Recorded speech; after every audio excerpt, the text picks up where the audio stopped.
Bueno, pues la primera pregunta es para María Ángeles, si nos podría explicar de manera breve y para darle la oportunidad a la gente que no ha podido asistir al seminario, cómo resumiría esta ponencia para dar una idea general de lo que pretende transmitir a la sociedad. Bueno, en primer lugar me gustaría señalar que en los seminarios siempre el equipo organizador elige una serie de temáticas, luego se pone en contacto con la persona que actúa como moderador, como coordinadora de la ponencia. En este caso fui yo la que actuó como coordinadora, y busqué un equipo consultando los currículum de profesores del área de distintas universidades y viendo la afinidad que tenían a su currículum, a la temática que expusieron. En esta aventura de la ponencia me acompañan Marcos Santos de la Universidad de Granada y Juan Luis de la Universidad Complutense. Y falta una compañera que es Carla Soriano, que tiene una gran trayectoria en todo lo que es el ámbito intercultural.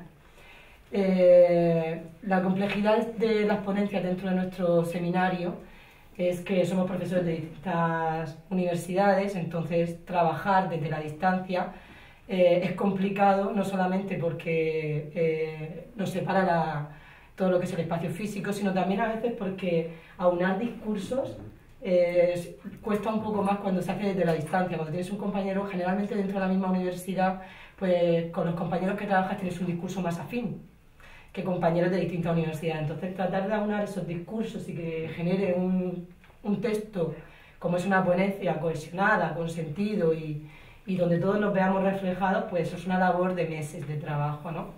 Esta ponencia es la cuarta ponencia, es el cierre del SITE, y se titula Los retos de la educación, asumir de grandes retos, el reto de la interculturalidad, el reto de la educación para la vida y el reto de la responsabilidad tecnológica. Mi papel básicamente ha sido coordinar la ponencia y hago todo lo que es la primera parte de introducción de la misma. En esa introducción, una vez trabajado los grandes núcleos de los retos, pues básicamente yo tenía claro que teníamos que abordar todo lo que era el concepto de educación de forma más genérica, ¿no? Sabéis que el concepto de educación existen distintos enfoques teóricos desde los cuales se puede abordar, y uno claro que teníamos que trabajar, porque era el sentido que tenía este seminario, era todo lo que es el concepto más humanizador del concepto de educación, ¿no? Romper con ese concepto tan cognitivo, un concepto centrado en los contenidos, en los aprendizajes escolarizados, y darle una vertiente al concepto de educación mucho más humano, en todo lo que es el proceso de perfeccionamiento y de desarrollo del ser humano. Dentro de este concepto de educación, un eje claro es todo lo que es la dimensión ética, que entra ahí en todo lo que es la respuesta responsable, una respuesta educativa responsable ante la necesidad del otro. La introducción yo la enfoqué haciendo un símil, abordando los principales puntos de este concepto de educación y jugando un poco con el título de la ponencia. Pues empecé a analizar todo lo que es el concepto de reto y entendí que el reto es un elemento sustancial de la educación, de manera que no hay educación si no hay reto. Es decir, si nos quedamos en reproducir, nos quedaríamos en una parte del concepto de educación que es transmisión, ¿no? Pero perderíamos todo lo que es el potencial de la educación de transformación. Entonces me centré en el concepto de reto con esa perspectiva de querer darle ese giro a la educación, principalmente porque dentro del aula, yo como en la Universidad de Murcia, doy en primero y me vienen alumnos, doy en primero en pedagogía y en primero en educación social, la asignatura de teoría de la educación, y últimamente he percibido mucho la desmotivación con la que entra el alumnado. Entra muy desmoralizado por el mercado laboral y también muy desmoralizado ante la educación en sí, ¿no? Tenemos que conseguir el título, pero me va a aportar poco. Generalmente la idea que subyace debajo del alumnado que entra. Entonces, al estar en primero siento este compromiso también de despertar esa motivación de que asuman retos, de que la universidad no se puede vivir solamente desde esa perspectiva burocrática de aprender y superar unos exámenes, ¿no? Sino que tiene que ser un aporte profesionalizador importante, y ese aporte lo otorga individualmente cada uno en la medida que va planteándose retos en su itinerario. Y la palabra reto me surgió todo ese hilo conductor a la hora de presentar la ponencia, ¿no? El reto como no existe educación sin reto, el reto como algo inagotable. Parece que en el sitio estamos constantemente planteándonos, de hecho los retos que nosotros hemos planteado en nuestra ponencia son temas que si habéis podido consultar en los 34 sitios que llevamos ya realizados, se han tocado en más de una ocasión. Pero es que los retos tienen ese carácter inagotable, en el sentido de que son problemáticas educativas que en su momento se iniciaron de una manera, pero las circunstancias han ido cambiando. Daros cuenta que nosotros a la hora de educación trabajamos con personas, las personas tienen una mismidad, son singulares. Entonces nos están demandando esos mismos retos, pero de otra manera. Nos demandan respuestas diferentes según el contexto que tienen ahora. Por lo tanto, aunque hayan sido tratados en algún otro seminario, la demanda ahora es nueva, es diferente, porque está hecha para un sujeto diferente, para un contexto diferente, y entonces la respuesta no puede ser la misma. Requiere ser nuevamente revisados esos retos y planteados desde nuevas teorías educativas que den respuesta a los mismos. Y es un poco así como lo planteé, y entonces, apoyándome en ese discurso del reto, introduje también todo lo que para mí es crucial dentro de la educación, que es cómo el ser se construye en la relación con el otro, y cómo la respuesta moral nace precisamente de la vulnerabilidad del otro. Y así pues enlaza prácticamente con la primera parte de la ponencia, con el primer reto, que era educación para la vida. La educación no es para llenar o amueblar cabezas, sino es para dar respuesta a un modo, ofrecer un modo de vivir, modo de entender y de vivir, diferentes alternativas de vida. Esta es básicamente mi intervención en la ponencia. Muchas gracias. Quería decir una cosa. Cuando estuve leyendo la ponencia, lo que más curioso me resultó fue, me sorprendió realmente, que el concepto de reto no significara como si fuera un problema. Normalmente en mi clase, de primeras, lo entendíamos como un problema. A lo largo del curso, llevamos poquito, pero vamos entendiendo. Se cambió el concepto a eso, a un reto. Entonces ya tenemos una visión distinta. Sí. Y me gustó bastante. Me gusta que hagas esta pregunta, porque generalmente la tendencia que ha habido en educación ha sido a tratar, y de hecho en este mismo seminario hemos caído a veces en ese fatalismo pedagógico, de abordar la educación siempre desde la perspectiva del problema y no desde la posibilidad. Y cuando yo enfoco el reto en la ponencia, hablo de las posibilidades que abre, ¿no? Es una visión a la esperanza, y ahí enlazamos con Freire, con el discurso de Freire. Es una apertura a lo que queda por hacer. Entonces es invocar a los alumnos, y cualquier educador, ya sea alumno que esté en fase de convertirse en un educador. Yo siempre a mis alumnos le hablo como educadores, ya digo, sois los futuros educadores, entonces siempre le hablo desde esa perspectiva. Es invocar al alumno a que asuma compromisos, a que arriesgue y asuma compromisos, porque la educación en definitiva es una apuesta por la vida, y es dar respuesta a esas necesidades, ¿vale? Tratar de darlas. Generalmente siempre se ha abordado desde la problemática y no tanto de las posibilidades. No sé si ahora había oído tanto conocer todo lo que es la corriente de la psicología positiva y todo lo que son las fortalezas, como el discurso de las capacidades, el discurso de las fortalezas, como una corriente emergente dentro de educación, donde no se centra tanto en la problemática, sino en lo que en las virtudes que como seres humanos tenemos y en lo que podemos ofrecer a los demás. Sacar ese potencial hacia el otro. Entonces en esa línea iba. Es algo por lo que yo en clase batallo mucho, por despertar esa esperanza y concebir el reto como positivo y la educación como posibilidad. Mira, me interesaba bastante preguntarte eso, porque una cosa es leerlo y otra que te lo diga la persona que lo ha escrito, entonces me ha gustado bastante esa visión. Bueno, pregunta para Juan Luis. ¿Cree usted que en un futuro próximo estas teorías, estos retos que plantean, pueden llegar a ser una práctica habitual en todos los entornos educativos, no solamente en el escolar, y conseguir una transformación real de la sociedad? Yo espero que sí. De hecho, con lo que venía diciendo ahora María Ángeles, me parece que hay algo intrínseco en la educación, que es el optimismo. Es decir, sobre todo en las situaciones más desfavorecidas. Yo soy educador social y he trabajado con familias y con chavales cuyo bagaje histórico pues no podría decir que fueran a tener éxito en la vida. Pero precisamente la educación tiene que creer en esas posibilidades de transformación, en esas posibilidades de mejora, en esas posibilidades de avance y de progreso dentro de diferentes estratos sociales, ¿no? El reto que yo he planteado en esta ponencia, que me invitó María Ángeles a tratar, es el de la responsabilidad tecnológica, ¿no? Es verdad que la tecnología no es algo nuevo, ¿no? Ahora tenemos las que se llaman nuevas tecnologías, que yo no sé hasta qué punto siguen siendo nuevas, ¿no? Porque llevamos unos años con ellas, ¿no? Quizás es que como cambian tan continuamente, por eso tenemos que seguir llamándolas nuevas, ¿no? Pero ya no son tan nuevas, ¿no? Hace unos años había otra tecnología. De hecho, la pedagogía se planteaba desde una perspectiva tecnológica, en el sentido de una serie de procesos que se iban mejorando. Se llegó a hablar incluso de máquinas didácticas, ¿no? Las didactic machines. Pero ahora la tecnología nos presenta otros retos, y que tienen que ver mucho con el sentido de la responsabilidad. ¿Qué ha ocurrido? Que la tecnología nos ha llegado no desde el punto de vista de la pedagogía, sino desde el punto de vista de la técnica, o de la informática, de los ingenieros. Y nosotros hemos llegado un poquito más tarde. Hemos empezado a usar todas las redes sociales, plataformas virtuales, sin llegar a pensar realmente desde qué punto de vista podemos afrontarlo y cómo podemos hacernos cargo de las consecuencias que estas plataformas y que esta tecnología tiene para la educación y para la experiencia humana, ¿no?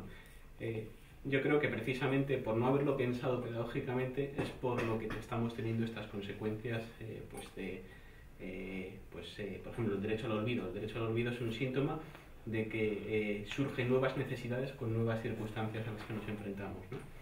Yo creo que poco a poco tenemos que irnos adaptando a ellas y tenemos que ser conscientes de que las circunstancias han cambiado. La manera de relacionarnos ahora en el entorno digital es diferente cualitativamente, no solo cuantitativamente, a la que teníamos antes. Con lo cual tenemos que pensar nuevas formas de relación. No solamente relacionarnos, sino pensarlas, ¿no? Un pensamiento pedagógico sobre cómo es la relación educativa en las redes sociales. Es decir, un profesor puede compartir redes sociales con un alumno. Las redes sociales no son más para la amistad. Cuando establecemos una relación educativa que está marcada por conceptos como la simetría, por conceptos como la autonomía y la acción en favor del otro, no estamos confundiendo contextos. Bueno, pues yo creo que son cosas sobre las que vamos a ir pensando, y confío en que si pensamos sobre ellas de manera seria, como es este seminario, pues podremos llegar a soluciones pedagógicas interesantes. Bueno, pues ahora la próxima es para Marcos. Respecto a las tecnologías de la información y comunicación, se puede comprobar que a simple vista las nuevas tecnologías están abriéndose pasos agigantados en todos los ámbitos educativos. Y siendo conscientes de los peligros que ello conlleva, ¿qué valores considera primordiales para que la responsabilidad con los jóvenes se vea reflejada en Internet y se convierta Internet en un lugar seguro? Es difícil, eso ahora mismo está la posibilidad de Internet, que en sentido distinto puede ser buena o mala, ¿no? Entonces se trata, como dice una adenda de Francisco Javier Jiménez Ríos, se trata de aprovechar lo positivo y las buenas posibilidades que hay de crecimiento de lo humano. Es decir, yo creo que las nuevas tecnologías, Internet, todo eso tiene que contribuir en un sentido freiriano, de Paulo Freire, en una construcción del sujeto que es un nosotros. Es decir, no es el viejo sujeto de la era moderna, fuerte, solipsista, un yo fuerte, sino que sería algo construido desde cierta dimensión más básica, que es la de la lógica, la del logos, y la del discurso, incluso el lenguaje, en que la presuponen. Tanto la lógica como la razón, como la palabra presuponen esta relacionalidad básica, que es la que tanto de un modo u otro se puede cultivar. En Internet, bueno, yo he usado blogs, he visto que funcionan bastante bien, me gustan los foros de Internet, o sea que es un recurso útil y poderoso. De todos modos, tengo que decir que desde hace un tiempo me planteo que tiene sus peligros también, efectivamente. En cuanto a las posibilidades inmensas de control que tiene ahora mismo esos micropoderes de que habla Foucault, esa sociedad en la que todos somos víctimas y verdugos de todos, ¿no? Entonces, como Internet, en el fondo es también la permanente vigilancia, y una vigilancia que se mete, yo creo, en las mayores interioridades del sujeto, ¿no? Entonces, la construcción del nosotros está bien, ya digo, pues con blogs, con distintos medios en Internet se puede llevar a cabo, pero habría que desarrollar un cierto sentido crítico. Yo creo que volver quizá a las reflexiones de algunos autores, el mismo Foucault, como digo, que nos previenen de estos peligros del panopticismo, ¿no? De ser hipervigilados y por tanto de un poder que se alza ahora mismo sobre nosotros más poderoso que el poder con que ningún tirano había soñado, ¿no? Es la idea. Bueno, pregunta para los tres. Si se hiciera la ocasión de dar las directrices y los primeros pasos para hacer un sistema educativo con los cambios que ustedes proponen, ¿por dónde empezarían? Hombre, uno de los ejes inevitablemente es la relación ética que se establece entre docente y educando. Yo me lo llevo a mi terreno, evidentemente. Yo creo que uno de los elementos fundamentales, generalmente nos apoyamos muchísimo en la necesidad de que, de hecho esta mañana también salía, de que la educación por sí sola tiene sus posibilidades limitadas, si no hay todo lo que es lo económico, los cambios socioculturales, etc. Sí que es cierto que la tradición cultural pesa mucho a la hora de dar más garantía a las acciones educativas, pero yo creo que cuando se produce un acontecimiento ético entre un profesor y un alumno, el compromiso que se abre entre ellos es tal que el aprendizaje aflora, que se produce un cambio, una transformación crucial. Yo recuerdo mi etapa de alumna, como hay profesores que a mí me han marcado y para mí son mentores, porque son personas cuya palabra ha sido lecciones de vida. Lecciones de vida. Quizá ahora, hoy día, con el tema de las nuevas tecnologías, la revisión, o sea, la importancia que se le ha dado tanto a todo lo que es la imagen, la palabra está perdiendo ese poder de transformación.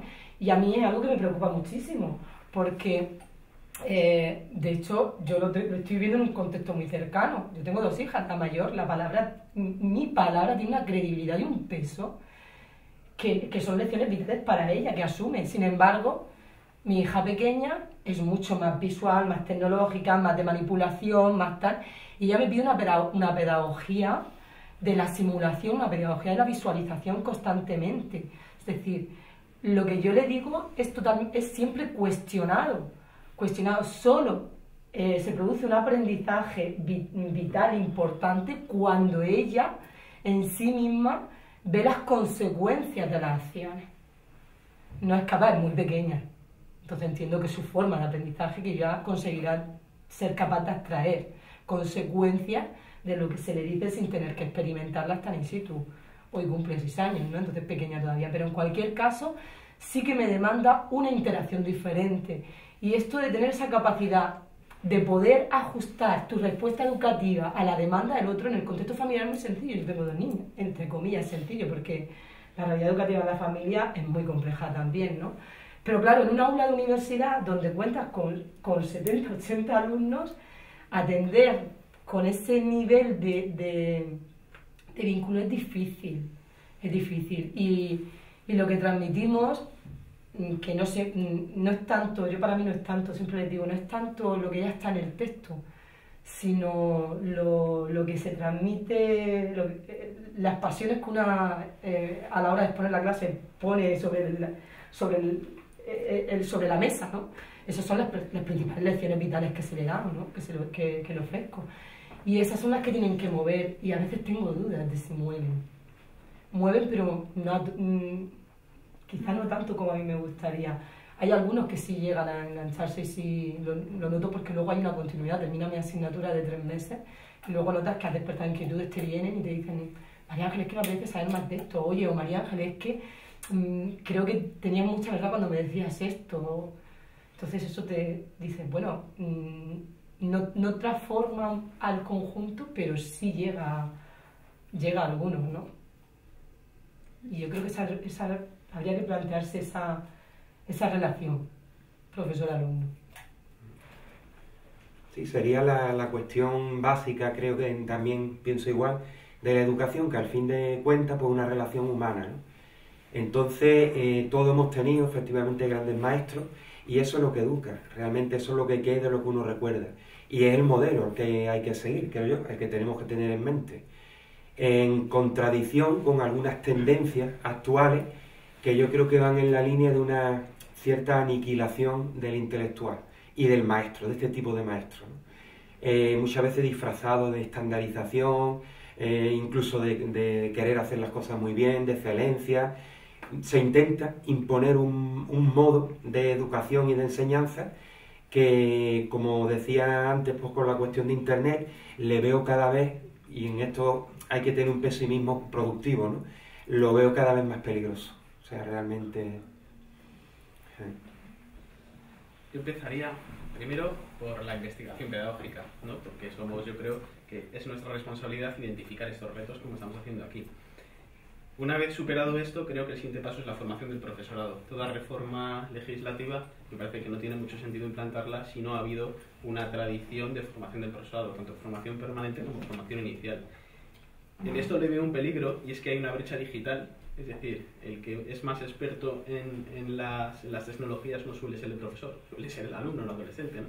Con lo cual hay que hacer una formación mucho más intensa para tomar conciencia de qué son las tecnologías, de cómo se utilizan, para dar un paso más, que es este paso más de responsabilidad tecnológica del que estamos hablando. Sí, bueno, pues muchas gracias. A vosotros. A vosotras.